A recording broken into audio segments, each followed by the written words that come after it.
Taking the convo to high levels. Comment, like, and subscribe if you're enjoying Durable Minds Radio. He's one of the guys that I believe, and this is just my opinion, he's dropped the ball, right? He dropped the ball a little bit, and when he dropped the ball, he didn't capitalize fast enough, and his relationship failed. So over time, he's going to explain it. He breaks it down real well, right? And we got some people in here. I might as well keep it going, man. We might as well talk about this topic, man. And it's about your boy King Dre. He's a relationship guru. He talks to the guys about their relationship problems, but he talks to them trying to wear the title of being pimpish, right? He doesn't talk to them like, "Oh, I'm a married man. My relationship is working, and this and that and rules." They come in like they're in that pimp persona, right? And they do that to create content in an audience, right? And what that does is that puts a target on the true pimps. So like I said, this is just, a video of somebody asking him, how did you get this type of mind, right? How did you get so game savvy, right? And it's rare, it's typical, square man answer, but here we go. You figured this stuff out and just, what's your thing, Well, I mean, it's probably, I don't know, I want to say it's hard to believe, but I've been like this my whole life. Just stuff you hear me talk, I've had the same thoughts. I've been the same way my whole life since I started dealing with girls at 12 or 13 years old. I come from an environment where, this is the mentality, bitches ain't shit, and fuck these hoes. These hoes only want your money. I grew up hearing this stuff as a kid in music and the neighborhood and stuff like that. So when we came to age, this is what it was. Right. You understand what I'm saying? And What that's you not listened to say, to when you were younger? My first rap album that I fell in love with. I fell in love with rap because I heard the older people listening to all of the New York shit, Run DMC and all those people. But me personally, the first tape I bought with my money was 1992. I was 7 or 8 years old. Dr. Dre, the Chronic album, and then after that it was 8 Ball and MJG because I'm from the South, so we big 8 Ball and MJG fans. So notice he's just talking about musicians, right? He's talking about musicians, and musicians, they're trying to sell an image too, so they're gonna be, push the stereotypes out there, right? So this is him as a kid learning the stereotypes early, right?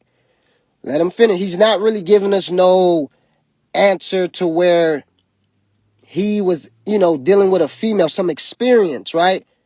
We gonna get to that. He gonna try to lean into that, but with the experience, what he gives is very contrary to the experience of being in a lifestyle. Watch. Let's let him finish. Yeah. And they was talking about pimping and shit like that on that CD, on that tape. So as a kid, this is this type of shit that I'm listening to. Yeah. It's when you think about it in hindsight, it's kind of horrible, right? The type of shit that kids were listening to, but it's just what it was. I know you remember back in the days with the radio station, the girl would call the night show and give their boyfriends shout outs and, I want to give a shout out to such and such and such. And that was the big shit. So she used to do this for me all the time. And she would buy me all the tapes and singles, back they had the cassette tape singles. So if a song that I liked, if I liked the song, she would buy this shit and just bring it to me in school and shit. So that, she kind of set the foundation for how I thought that I should be treated as a little kid. So as I got older, I kind of always required, and then I started learning, really learning how to get inside their head and play them and shit like that. And I understood what drove women crazy, and I understood what made girls actually really like you. So I started to play on that. So I always would require women to do stuff for me. I was not the type of.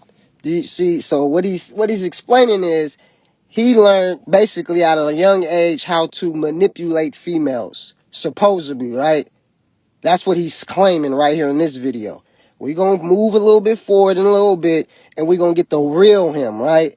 Right now, he's, you see it says the King Dre Pimp Game Lesson, so he gotta be feeling himself right now. But we're going to get to the real one. Let's just let this one finish. So I have, there's the couple women who really get to you and then you'll do anything for. You have that. But most girls in my life, I would require them to basically prove themselves to me. If a girl wanted to see me, right, this is when I was like 18. If a girl wanted to see me, I would make her buy everybody in the house. Like I had like 4 or 5 roommates, right? You know how guys just live together and shit.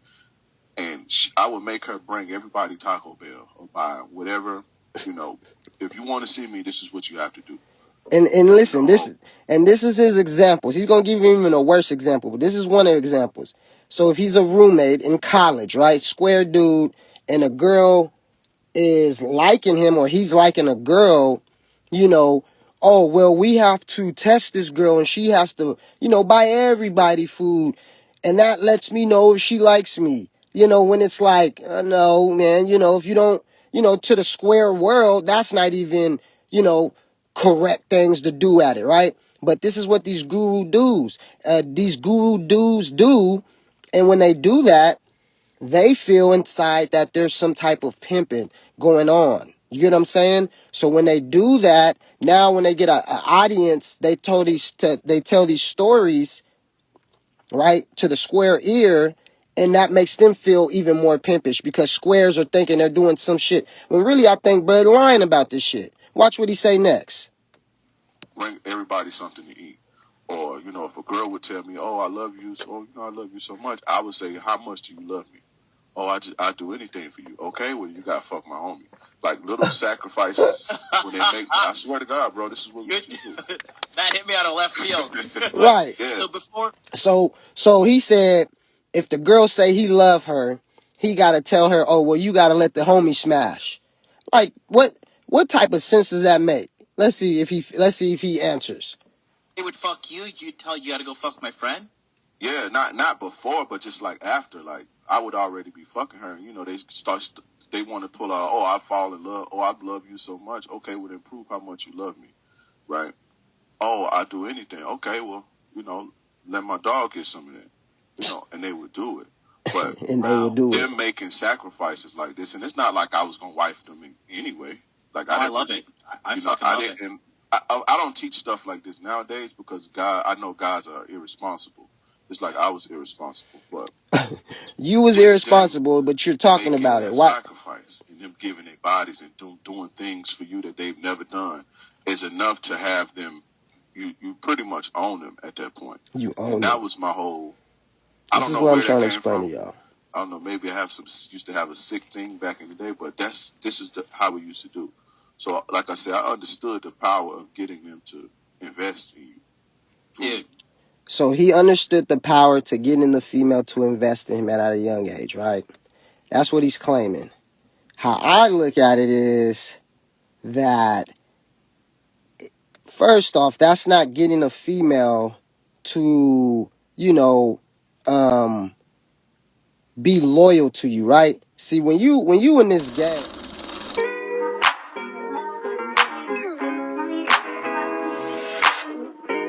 you understand that you want a female that's loyal to you because y'all loyal to the lifestyle, right? And when these guru dudes be talking towards the females, they don't bring no substance behind, like say, okay, she wanted to smash my homie and she did it. Okay, now what came out of that? You get what I'm saying? Like, was she loyal to you? Like, how long did you have? Like, what was the outcome out of that? Right? They would just tell some little bullshit ass story that sound good, but really don't bring no substance out of it. Right? You get what I'm saying? It's just like that catch moment. And that's what makes me want to go deep dive in these type of dudes, because I be curious on like, why do they think they could just say shit like that on the internet and think like people are supposed to believe that shit? So this is what I found about dude right here, right? This is another interview when I guess he's talking about, he used to be an alcoholic. So he's talking to this lady about how he's sobered up. And what I connected was, okay, he used to be an alcoholic. Why? And what I come to realize is because he was in a square relationship and his wife or his girl or girlfriend left him. And he's going to explain that right here. This ain't him being no big pimp talk right here. This is him, genuinely being truthful. The real him. So it started off kind of normal for you, regular, like most people drink in high school or 20s, early 20s. But then something happened, you said, and it changed? Yeah, I went through a breakup. And I think I was 32 or 33 years old. Bad breakup with my kid's mother. And I knew it was over from that point. And we were together probably on and off for the better part of, 10 to 12 years. Right. But this, I knew it was over. Right. So, actually before, because we had started to have problems, and I'm not the type of guy to like beg people to be with me or stalk, or I just always felt like I could just get somebody better. But I felt that I was losing what I considered my family. Right. If that makes sense. So, yeah, just one thing led to another, and I just started drinking every day. Every day for about a year. So, yeah, every day. Like anxiety, stress. Right. Okay. Yeah, and then it's heart rate. Yes. Okay. Every day. And it got bad. Again, I was now listen. I'm not laughing at him. Having problems with alcohol, because people have them problems, right? I grow with family members that got that problem, right? What I'm laughing is at, he's not being truthful. On the one end, he's saying like, oh, I've been, macking on females all my life. But he won't, he would tell this type of audience, because this lady wanted to interview him, that he's been in a relationship for 10 years. But, he won't go to the pimp interview and go say the same thing and explain why he has such a callous for females now, because he was heartbroken, right? And that's all I want, right? You got to tell both sides, right? You can't be talking about you this, the ism, and a king, and you got females and you doing your thing. But in the early years of your life, you was in serious relationships. When you hit 30, something happened and you got traumatized by it, and that's what shifted you. And we're going to get to that. He's going to explain why he jumped on the internet and started doing this. And it's basically follow the leader, because he was heartbroken. 20, so I, binging on the weekends, going out to clubs, drinking. But, I didn't felt like I needed it then all these years. It's just like, okay, you do this when you go out, go on a date with a woman, you have some drinks. It was that type of thing. But again, after that breakup was when it was like every day. And I noticed myself like going to the liquor store if I got off of work, getting a fifth, a whole 750 milliliter or whatever it is, a fifth, and I would drink the whole thing. And I always had the mentality that it ain't gonna be me. I'm better than that. Like, I'm stronger than that. Like, it's not me. That ain't gonna be me. Right. That's what you got mentality. Like I need it. I can cut this shit off when I want to. I don't need that. Yeah, I don't need it. It's just something to do. I was. Welcome, y'all. Come have a seat, man. We breaking it down. His mom anymore again. Can being heartbroken give you game? Like, listen to him. It's been heartbroken. He's explaining right now. Go to the gym. Stop by a liquor store. Invite a new girl over. You just drinking together. Like, even when I didn't have a girl, I would drink. Drinking. Okay. Okay. So what he just said is like, he's a square man in a square world. Every time he brings up a female, all I hear out of it is he's trying to get drunk with the female. You know what I mean? And this is his, early 30s. You know what I'm saying? He just explained he broke up with his wife that he's been with for 10 years, or his baby mama, and then he was 30. He had a collapse and got into a drinking, slum with females and drinking every day. But what I'm trying to figure out is where all this KingDreIsm come from. You know what I'm saying? Where is all this KingDreIsm coming from? How do you push out knowledge to individuals to where you got them spending $75 for lessons on how to be better in relationships, when we can't even, you can't even, Give us examples of your experiences. That's all it be, man. You know? And I'm going to explain why I critique this type of stuff, because they wear the cape of the pimp, right? They wear the cape of the ism. They like to, sound like they pimpish and, wear the P hat so the audience thinks they are pimps. And then the true pimps have to, fix it. You get what I'm saying? And that be the issue. From Leslie. Leslie wants to know, what's your advice on when to leave an alcoholic? Man,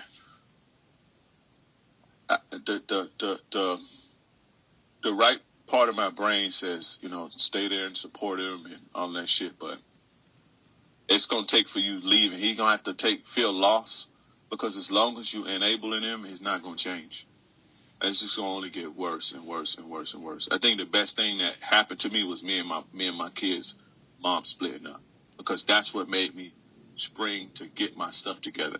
Although I started drinking more heavily, but we didn't end on because I was drinking or something like that, stuff like that. But it was more so like I got myself in a funk, and I wasn't trying to pull myself out. And I got content you and got lazy with my lazy life. and the bride left you, and you was mad. When she started it was a mutual split, but when I saw that she wasn't attracted to me anymore, or that I not was going to attracted to lose you. here, Watch. and then once it was over, that loss made me want to get myself together. Right. You there enable him, and I know for him, I don't know, you should have. And not only did it want to get himself together, it gave him a callus to hate females. And that's why red pill guys are created. I always tell you dudes, red pill guys are created because they was heartbroken by a female.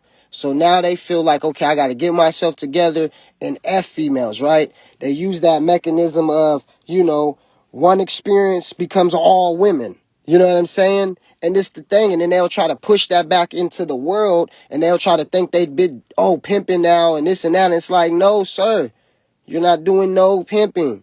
I don't even think you really truly understand females the way you're kicking it. You know what I'm saying? To me. So I say, man, your lady about to leave your ass, bro.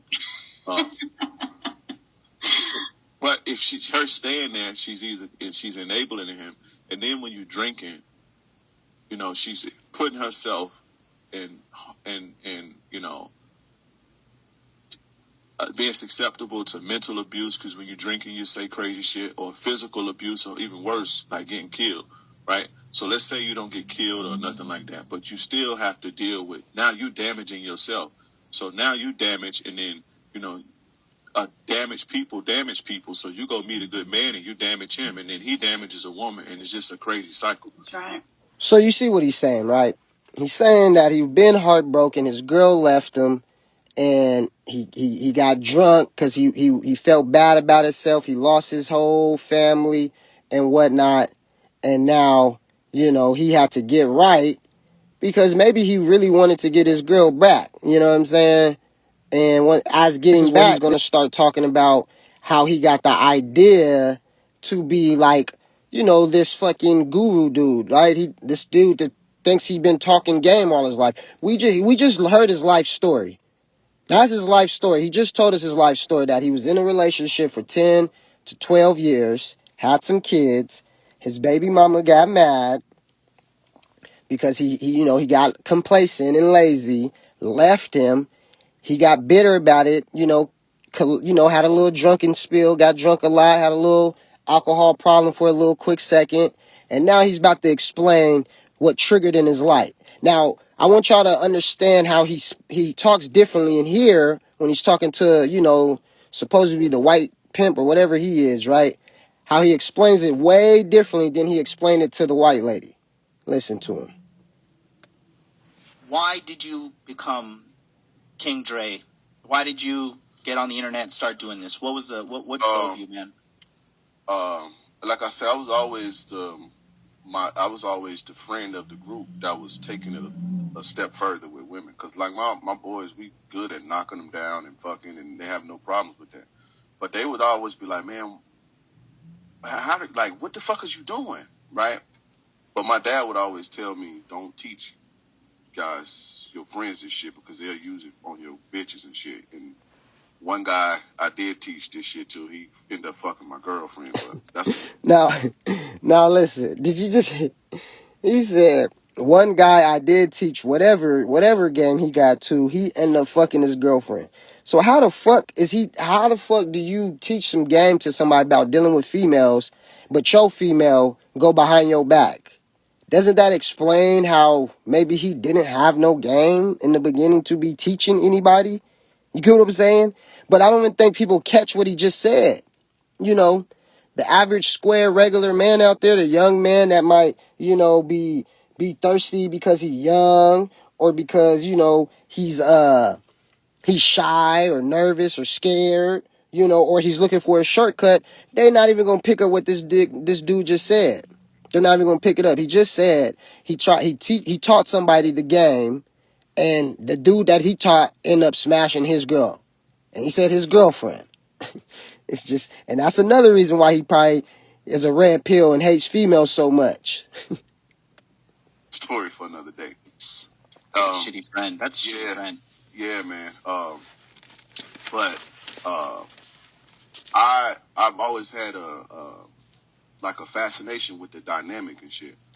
And the dynamic of the lifestyle. One day, I was listening to, I don't know, one of these YouTubers. It was a long time ago.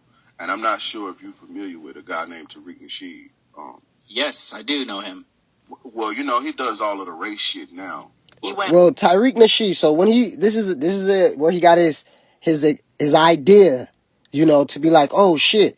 And a little bit about Tariq Nasheed is in his earlier career, he wrote books, right? He wrote books that was, for squares to build their confidence up in the square world, right? With females, right? Stop being so simpish in the square world.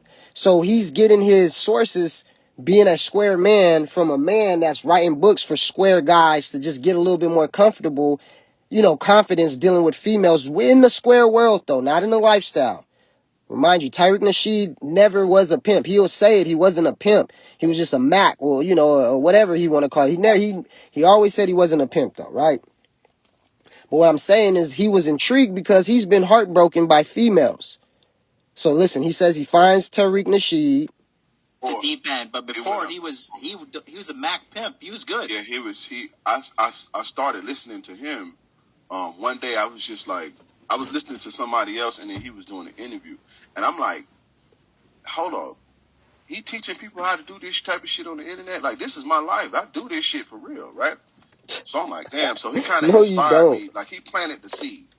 But this was back in like 2010. But I never really, I just wrote it off or whatever. So around 2000.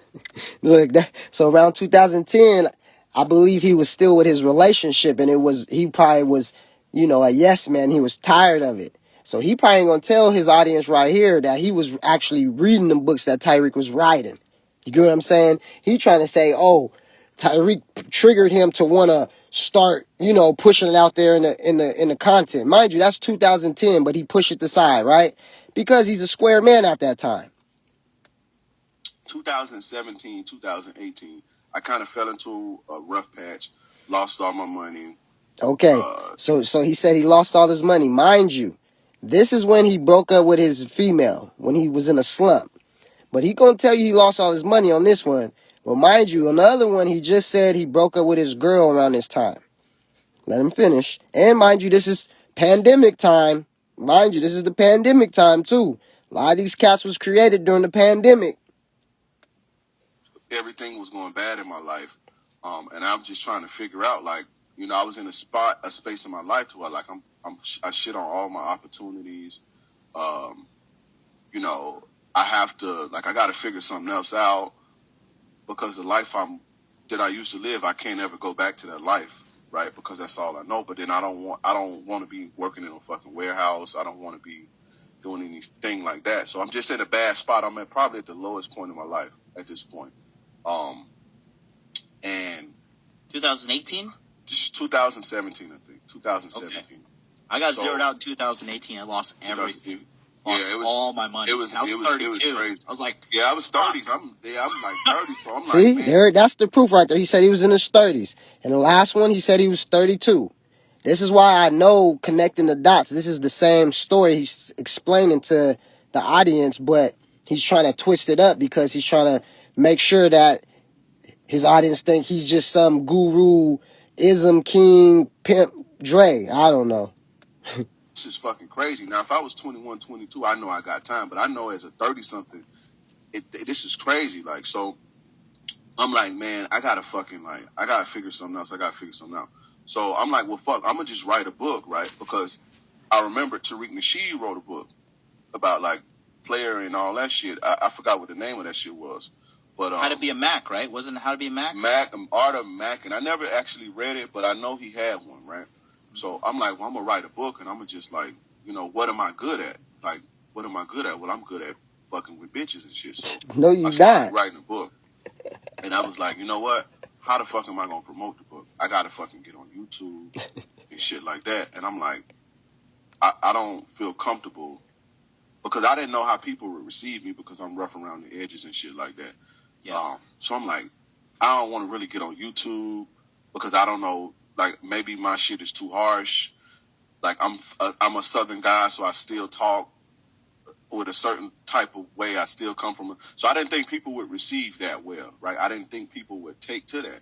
So I was scared to like make a video because I know in today's age you have to have an internet presence to sell any fucking thing. So I'm trying to explain to y'all how I'm gonna let you know in a minute, Seven. Hold on. This bitch that I was dealing with made me so mad one day, like really got under my skin. Of course, she didn't notice, but I was so mad one day, right? And I'm in the gym. Look, okay, hold on. Listen, I don't know if y'all been listening. He just said that his girl got him so mad. He was in the gym one day, and he was listening to another little podcaster. So mind you, he's mad at his girl listening to this. To something, and fucking AMS just popped up on my when you're watching the video and it skips to the next one. I didn't know anybody else outside of Tariq Nasheed who did dating shit. I didn't know what Red Pill was or none of it. So AMS, his video was the video I heard. I'm on a treadmill, and he was saying, it was the video. He was kind of drunk. He was like, "With my buy a Mercedes, I'm gonna fuck these hoes to sleep, and I'm gonna kiss. I'm gonna toss them out to the side of the street And I looked at the views. I stopped and I looked at it, and I started looking at his channel, and he was big. I'm like, wait, this motherfucker is talking like this. So, mind you guys, this dude right here, right? I get bored. We get the gist of it, right? This cat right here, man. He, as a young age, he probably did females wrong, just being a young male, and we all experienced that, right? But he developed being in a relationship with one female for a long period of time of his life, right? For the majority part of his life. And that relationship didn't work. And he had a family with that. And the female took his family away. And he got bitter from that, right? So when he got bitter from that, he says that he got intrigued by Tariq Nasheed, which is now, he makes movies and documentaries for the black culture in America. But before that, Tariq, he used to write books for square men that can't make it in their relationship. So he was intrigued by Tariq. And then he said some other gentleman right here gave him the courage because he was from the same area to start making content. But he's making content about bullshit because he's never experienced, successful relationships, in my opinion. You know what I'm saying? Now, is it easy to sound like you're a man that understands real game and that, you can push it out there to the world? No, but you got to understand why I bring up these topics, man, and why, I think, they got game. Excuse me. I want to explain why first this dude thinks this is okay to talk to the world like he has game, right? Then I want to touch on the pros and the cons, for sure the cons on why this is wrong towards the pimp man, right? And then I'm going to explain to you why the pimp man talks about this type of stuff, right? That's what we're going to get into, man. You know, and then I'm going to let people up, you know what I'm saying? And we're going to get it rock and rolling like we always do, right? But I like to bring some substance to this shit, man, so we not just, you know, shooting shit all day long, man, because that's how the shit dies down, right?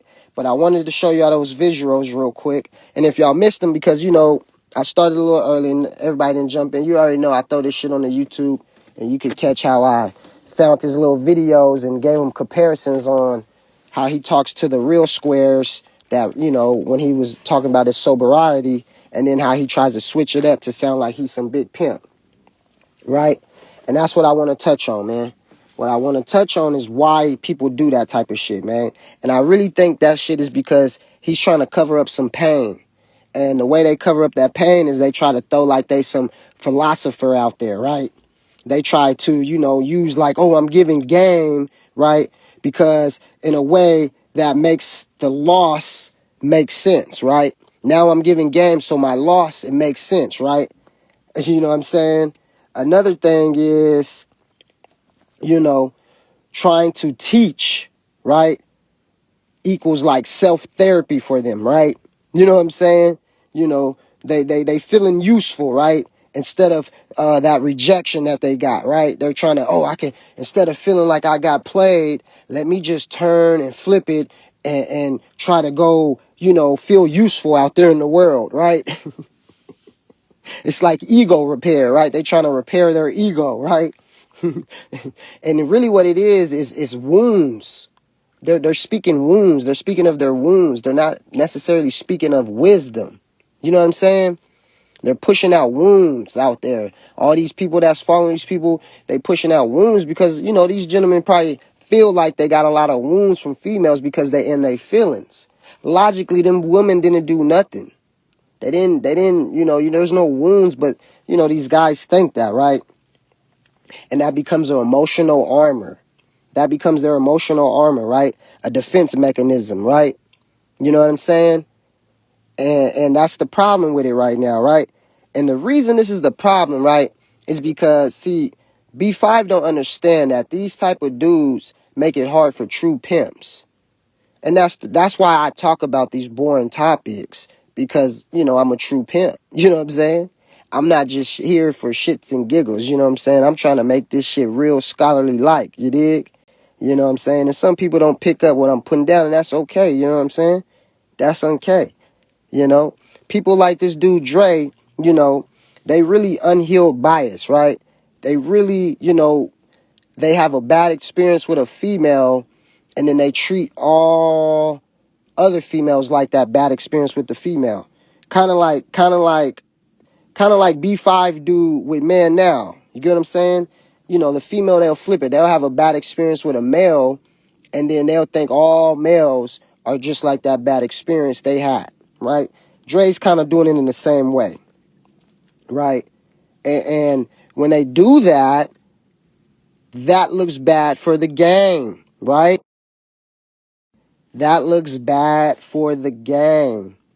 And the reason it looks bad for the game, because the true pimp in the game, he has to live every day with the squares, hearing this square man Dre talk like he's in the lifestyle, but never really experienced anything, right? Right? So it affects it because it's a blur, right? To where Dre is putting out a meth, and as for the true pimp, you know, we speaking the reality, right? Bruh over there, when he does that lame ass shit, you know what I'm saying? He's cheapening the reality of the game. You know, the flow of the culture, you know, is intimidated. You know what I mean? Because not intimidated, I take that back. The flow of the culture is not going to be moving flowing enough because we have infiltrators that want to try to, you know, bring the scholarly light of the lifestyle, and they would just want to bring out the attention grabbers. They want to bring out like all the mockery shit. That's where these type of dudes, they wear, you know, they want to put the female on the leash and record it. They want to act like, oh, you know, the female, you know, she bought everybody food and I let her smash the homie. They want to just bring nonsense towards the lifestyle. And that's why I kind of try to touch on these topics, right? That's kind of why I touch on these topics, man. And it gets a little boring, and I understand, but it's all good. You know what I'm saying? You know? Because what it does, too, when dudes do this shit, it increases the law enforcement for the true pimp. You know what I mean? It for sure increases the law enforcement for the true pimp. For sure, for sure. You know what I mean? By undermining the credibility of the lifestyle. You know what I mean? To where he just speaking on some philosophy shit, but there's no proof behind it. Because if there was proof behind it, he could give examples and experience stories, and it would make sense. You know what I'm saying? But nothing be making sense with these dudes, right? They attracting the wrong people by doing that. But when they attract the wrong people, that push out a negative stereotype, right? It brings no scholarship towards the lifestyle, man. And once again, man, like I'm saying, bro, this shit ain't no competition or nothing with bruh, right? It's just a liability. And that's why I bring it to the surface, right? Because this becomes a liability to the lifestyle. Before you slide, press subscribe. Durable minds, radio, logic apply. Hit the button, elevate your grind. High level conversation.